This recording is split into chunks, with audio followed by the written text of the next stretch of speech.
اعوذ باللہ السمیع العلیم من الشیطان الرجیم من حمزہ ونفخہ ونفثہ بسم اللہ الرحمن الرحیم ربی یسر ولا تعسر وتمم بالخیر ربی زدنی علما ہا انتم ہؤلاء جادلتم عنہم فی الحیاۃ الدنیا فمن یجادل اللہ عنہم یوم القیامۃ ام من یکون علیہم وکیلا ومن یعمل سوءا او یظلم نفسہ ثم یستغفر اللہ یجد اللہ غفورا رحیما۔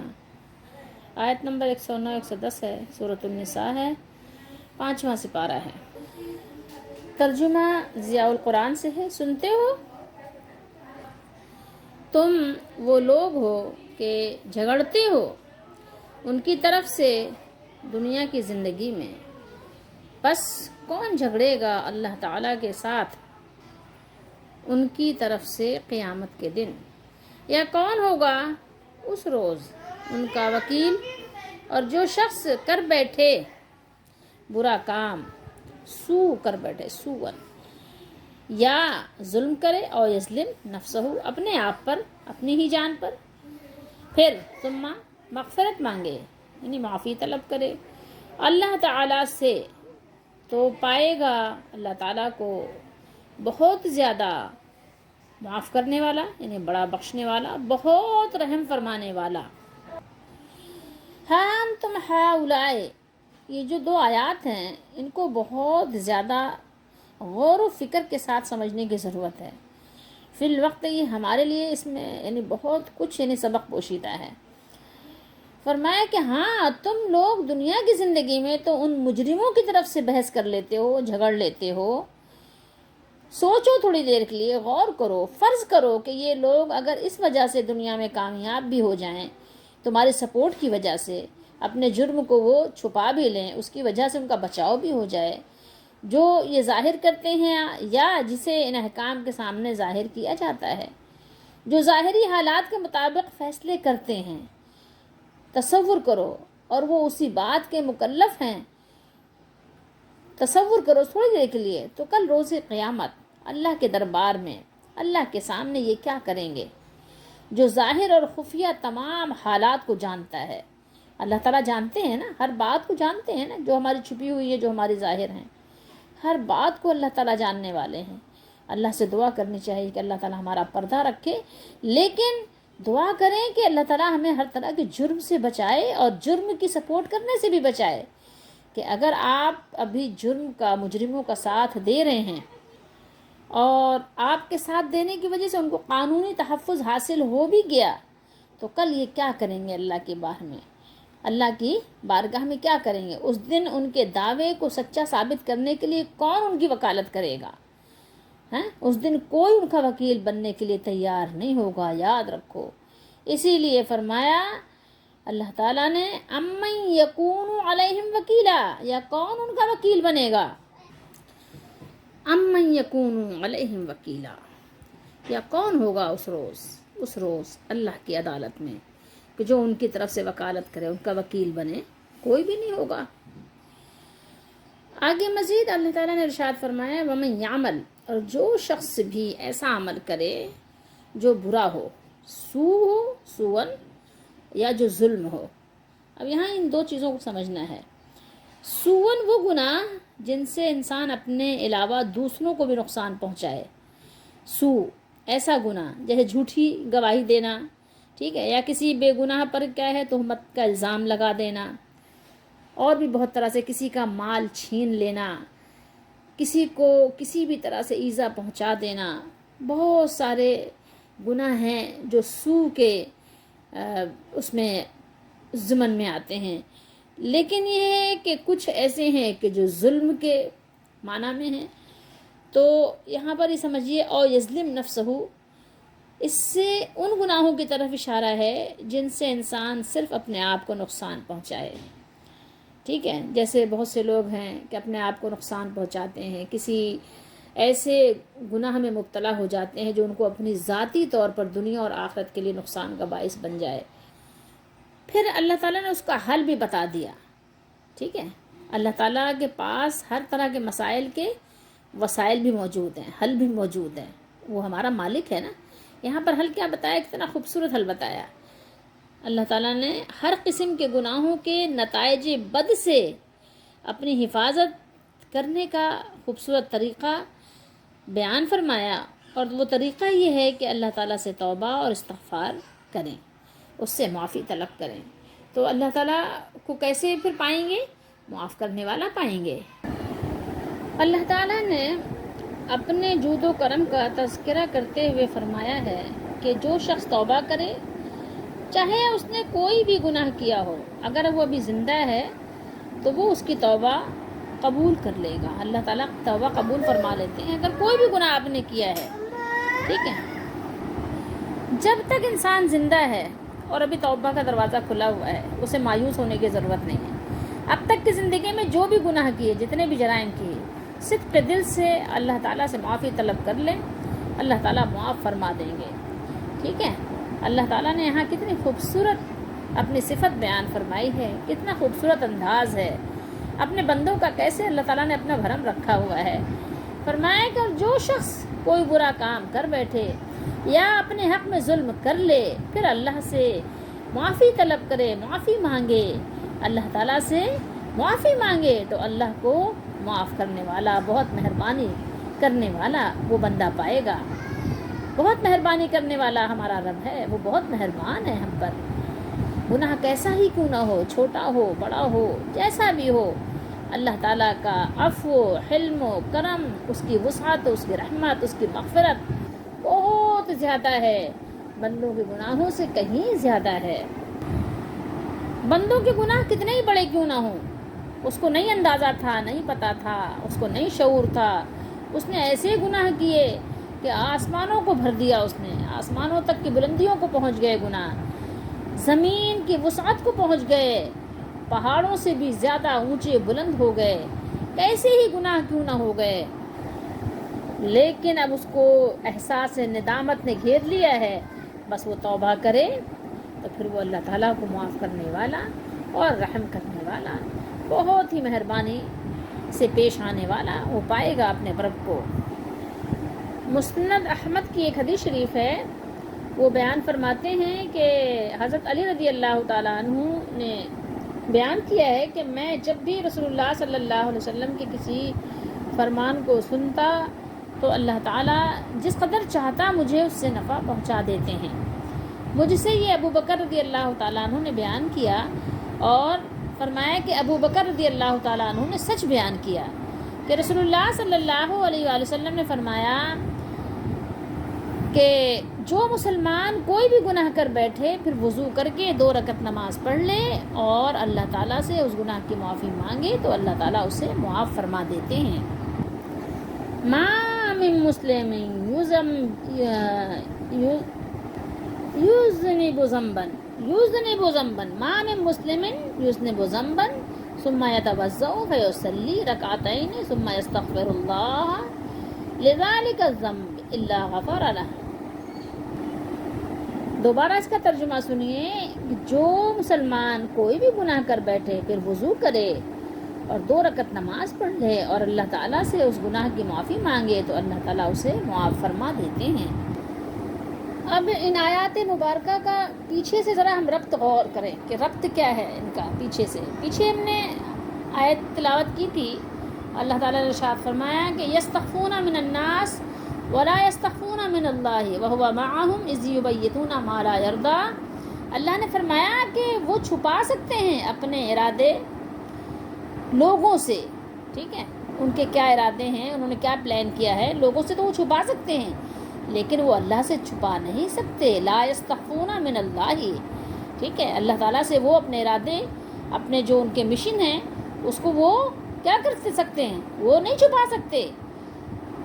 اور وہ تو اس وقت بھی ان کے, کون, اللہ تعالیٰ, اس وقت بھی ان کے ساتھ ہوتا ہے جب وہ راتوں کو مشورہ کرتے ہیں ایسی باتوں کا جو اللہ کو پسند نہیں, جسے اللہ پسند نہیں کرتا, اللہ تعالیٰ پسند نہیں فرماتے.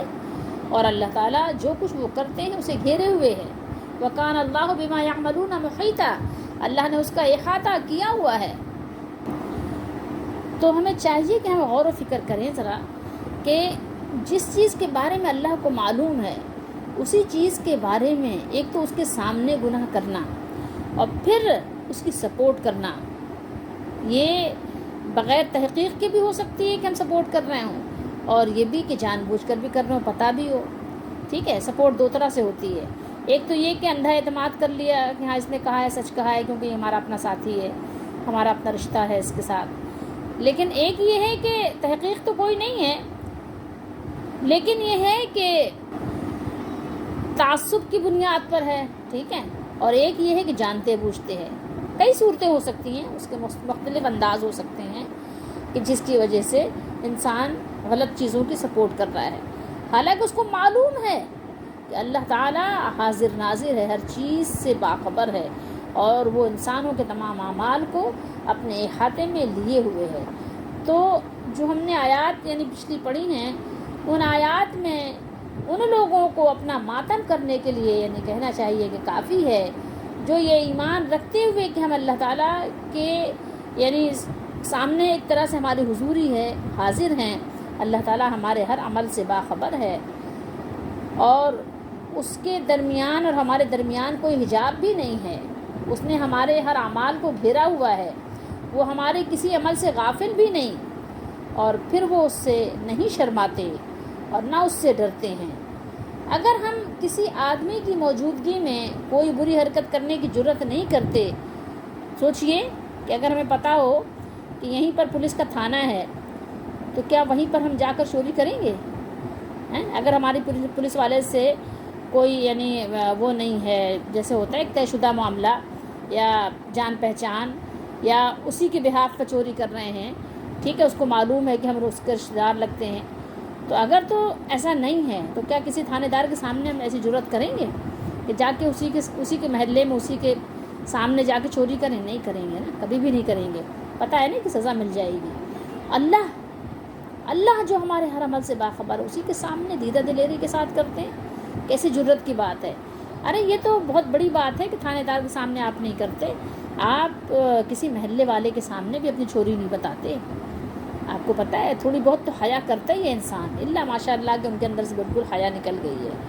تو آپ لوگوں کے سامنے تو جرت نہیں کرتے ایسے یعنی بے حیائی کرنے کی، تو اللہ تعالیٰ کے سامنے ہم کیسے بے جھجک گناہ پر گناہ اور قصور پر قصور کرتے رہتے ہیں، اور ہمیں اللہ سے ذرا بھی حیا نہیں آتی، ذرا بھی شرم نہیں آتی. جھوٹ بھی بول رہے ہیں اور لوگوں کی دل آزاریاں بھی کر رہے ہیں، لوگوں کا مال بھی ہڑپ کر رہے ہیں، دھوکہ بھی دے رہے ہیں، فریب بھی کر رہے ہیں. یعنی کون سے جرم ہے جو نہیں کر رہے ہیں؟ کم بھی تول رہے ہیں، سڑا گلا بھی تول کے دے رہے ہیں. جو بھی آ رہا ہے جائز ناجائز حرام حلال کی کوئی تمیز نہیں ہے. اور حالانکہ ہم کہتے ہیں کہ مسلمان ہیں، اللہ تعالیٰ ہمارے عمل سے باخبر ہے اور ہمیں اس کی جزا و سزا ملے گی. تو آپ سوچئے تو ذرا صحیح کہ کیا کر رہے ہیں ہم. ہمارے لیے یہ آیات مبارکہ جو ہیں وہ دعوت دے رہی ہیں ہمیں غور و فکر کرنے کی. سوچو تم. پھر اس کے بعد اللہ تعالیٰ نے فرمایا کہ قرابت یا دوستانہ تعلقات کی بنا پر لوگ مجرم کی مدد کرتے ہیں اور ان کی مدد کرنے سے باز نہیں آتے، بلکہ بسا اوقات وہ اس سے اپنی ذاتی یا قبیلے کی عزت کا مسئلہ بنا لیتے ہیں. ہر ممکن حیلے سے اسے بے گناہ ثابت کرنے کی کوشش کرتے ہیں. جیسے کہ ہم نے قرآن کی جو آیات تھی اس سے پہلے، جو بنو ظفر کا قبیلہ تھا، ان کا طرز عمل آپ یعنی پڑھ چکے ہیں، سن چکے ہیں، ٹھیک ہے، جس کے بارے میں شان نزول ہم نے پڑھا تھا. ایسے لوگوں کو تنبیہ کی جا رہی ہے، چاہے وہ اس وقت کے ہوں، چاہے وہ آج کے وقت کے ہوں، یا وہ کسی وقت کے بھی ہوں، کہ اس دنیا میں تو تم جھوٹی قسمیں کھا کر اور جھوٹی گواہیاں دے کر ان کو بے گناہ ثابت کر لو گے. ذرا یہ تو بتاؤ کہ قیامت کے دن، قیامت کے روز ان کی صفائی کس منہ سے پیش کرو گے؟ اس مجرم دوست اور گنہگار رشتہ دار کو اللہ تعالیٰ کی و رب ذوالجلال کی گرفت سے کیسے بچاؤ گے؟ کس میں یہ دمخم ہے کہ اس کا وکیل بن کر بارگاہ الہی میں پیش ہو اور اس کو رہا کرا سکے؟ کسی میں ہے یہ جرت؟ کسی میں نہیں ہے. ان آیات مبارکہ میں امت مسلمہ کی تربیت کی جا رہی ہے اور ان کو یہ سبق ذہن نشین کرایا جا رہا ہے کہ وہ گناہ اور گناہ گار کے خلاف متحدہ محاذ قائم کریں تاکہ جو اسلامی معاشرہ ہے وہ گناہوں کی آلائشوں سے، اس کی گندگی سے پاک ہو اور گناہ گاروں کی فساد انگیزیوں سے کیا ہو، پاک ہو جائے۔ جرم کسی سے سرزد ہو اس کو اس کی سزا ملنی چاہیے، اس کو اس کی سزا بھگتنے دی جائے۔ سچی بات تو یہ ہے کہ اگر لوگ مجرموں کی پشت پناہی کرنا ترک کر دیں اور قانون اور اصول کے درمیان آڑ نہ بنے، رکاوٹ نہ بنے، تو جرائم کی روک تھام کرنے میں زیادہ وقت نہیں لگتا، زیادہ کوئی دشواری کا سامنا نہیں کرنا پڑتا۔ مسلمان جو یوم الحساب پر یقین رکھتے ہیں کہ مرنے کے بعد ایک حساب کا دن ہے، ان کے لیے تو کسی حالت میں جائز نہیں کہ وہ گناہوں کے خلاف جہاد کرنے کے بجائے گناہ گار کی مدد کرنے لگیں اور اس طرح برائیوں کے فروغ کا کیا کریں، باعث بنیں کہ برائیوں کو فروغ دیں، برائیوں کی تشہیر کریں اور برائیوں کی سپورٹ کریں۔ مسلمانوں کے لیے تو کسی صورت میں یہ بات جائز نہیں ہے۔ لیکن یہ بات بھی ہے کہ کبھی کبھی انسان گناہ کرنا نہیں چاہتا، گناہ ہو جاتے ہیں، ٹھیک ہے، اور کبھی کبھی انسان کو وہ ماحول ہی نہیں ملتا کہ وہ نیک بن سکے، ٹھیک ہے، ایسی ہی یعنی اس کے ساتھ ارد گرد کی جو اس کی سوسائٹی ہوتی ہے اس کو اسی میں مگن کر دیتی ہے، اس کو احساس ہی نہیں ہوتا۔ تو گناہ کسی بھی وجہ سے کسی سے بھی سرزد ہو سکتا ہے۔ گناہ کا سرزد ہو جانا بعید از امکان نہیں ہے کہ ہاں یہ بہت ناممکن سی بات ہے، نہیں ہو سکتا، نہیں ہو سکتا ہے، کسی سے بھی ہو سکتا ہے۔ بسا اوقات انسان جذبات سے مغلوب ہو کر یا نادانی اور ناسمجھی سے غلطی کر بیٹھتا ہے۔ اب اس کے لیے یہ ہرگز روا نہیں، یہ ہرگز یعنی جائز نہیں کہ وہ اپنے گناہ پر پردہ ڈالنے کی کوشش شروع کر دے۔ اس کے لیے مناسب یہ ہے کہ اپنے عفو، سب سے بہتر راستہ، سب سے بہتر طریقہ یہی ہے مسلمانوں کے لیے کہ وہ اپنے غفور الرحیم مالک کی بارگاہ میں حاضر ہو کر اپنے قصور کا اعتراف کرے کہ مالک مجھ سے غلطی ہو گئی، مجھ سے جرم ہو گیا، مجھ سے گناہ ہو گیا، ٹھیک ہے، لیکن اب میں مالک نادم ہوں، شرمندہ ہوں اور صدق دل سے شرمندگی کا اظہار کر رہی ہوں یا کر رہا ہوں، ٹھیک ہے، اور پھر کیا کرے، پختہ وعدہ کرے کہ آئندہ وہ ایسی غلطی، ایسی جرت، ایسی حرکت ہرگز مالک نہیں کریں گے، اب نہیں کریں گے۔ اللہ تعالیٰ اس کو اپنے دامن رحمت میں پناہ دے دیتے ہیں، معاف کر دیتے ہیں اور اس کے گناہوں کو کیا کرتے ہیں، چھپا لیتے ہیں، پردہ ڈال دیتے ہیں۔ قرآن مجید کی ایک آیت میں ہمارے لیے بے شمار سبق موجود ہوتے ہیں۔ اللہ تعالیٰ ہم سب کو قرآن مجید کو صحیح طریقے سے سمجھنے کی توفیق دے۔ اللہ تعالیٰ نے بار بار اپنے بندوں کو یاد دہانی کرائی ہے کہ تمہارا مالک جو ہے وہ معاف کرنے والا، رحم کرنے والا، بڑی پردہ پوشی کرنے والا، بہت درگزر کرنے والا، بہت اپنے دامن رحمت میں پناہ دینے والا تمہارا مالک غفور الرحیم ہے۔ تم اپنے غفور الرحیم مالک کی طرف آ جاؤ، دیکھو اپنے گناہوں کا اعلان مت کرو، اگر گناہ ہو بھی جائے تو اس پہ پردہ ڈالو اور اڑ نہ جاؤ، اور اگر کسی کے ساتھ تم نے زیادتی اور ظلم کیا ہے تو اس کا ازالہ کر دو، اس سے معافی مانگ لو، اس کو راضی کر لو، ٹھیک ہے، اس کا بدلہ دے دو تاکہ تم آخرت میں جب اٹھو تو پاک صاف اٹھو۔ دیکھو دنیا کی تکلیف تھوڑی تکلیف ہے، اگر تم نے کسی کو ایذا دی ہے، کسی کا مال چھینا ہے، کسی کو دھوکہ دیا ہے، کسی کو فریب دیا ہے، کسی کے ساتھ زیادتی کی ہے، کسی کے ساتھ تم نے بڑا جرم کیا ہے، تو آج اس سے معاف کروا لو تاکہ تمہارا تصفیہ ہو جائے، اصلاح ہو جائے، صلح صفائی ہو جائے۔ جب دنیا سے جاؤ تو کوئی تم پر دعویٰ دائر کرنے والا نہ ہو، قیامت کے دن تمہارے خلاف کوئی مقدمہ نہ چلائے، ورنہ اس دن تمہاری پیشی میں کوئی بھی وکیل اللہ کے سامنے کھڑا نہیں ہو سکے گا۔ کیوں؟ اس لیے کہ اللہ کی بارگاہ میں کون کھڑا ہوگا اس دن؟ تو اللہ تعالیٰ نے ارشاد فرمایا کہ جبریل علیہ السلام بھی بات نہیں کریں گے بغیر اللہ کی اجازت کے، وہ بھی ایک صف میں صف باندھ کر، ہاتھ باندھ کر اللہ کی بارگاہ میں کھڑے ہوئے ہوں گے۔ تصور کرو اگر گناہ ہو جائے تو ڈھٹائی مت دکھاؤ، ڈھیٹ مت بنو، ضدی مت بنو، معافی مانگ لو، اور اپنے گناہوں کا فخریہ اعلان مت کرو کہ جناب میں نے تو اتنے جرم کیے، میرے اتنے جاننے والے تھے، انہوں نے مجھے بچا لیا۔ گناہ کرنے کے بعد بلا وجہ کی اپنے طرف سے تم اس کی صفائی مت پیش کرو، گناہ ہوا ہے ندامت کے آنسو بہاؤ۔ دیکھو اگر تم اس کا گناہ کا اعلان کرو گے اور اس پہ ڈھٹائی دکھاؤ گے تو پھر پکڑ بہت سخت ہوگی۔ فخریہ چرچا گناہوں کا کیا تم نے اگر، فخریہ چرچا گناہوں کا کیا تم نے اگر، یہ سمجھ لو پھر کسی صورت نہ بخشے جاؤ گے، یہ جان لو کہ پھر کسی صورت میں معافی نہیں ملے گی۔ جرم ایسا ہے کہ یہ قابل معافی نہیں، اس لیے یوم حساب اس کی سزا تم پاؤ گے۔ اللہ تعالی ہم سب کو سمجھنے کی توفیق دے۔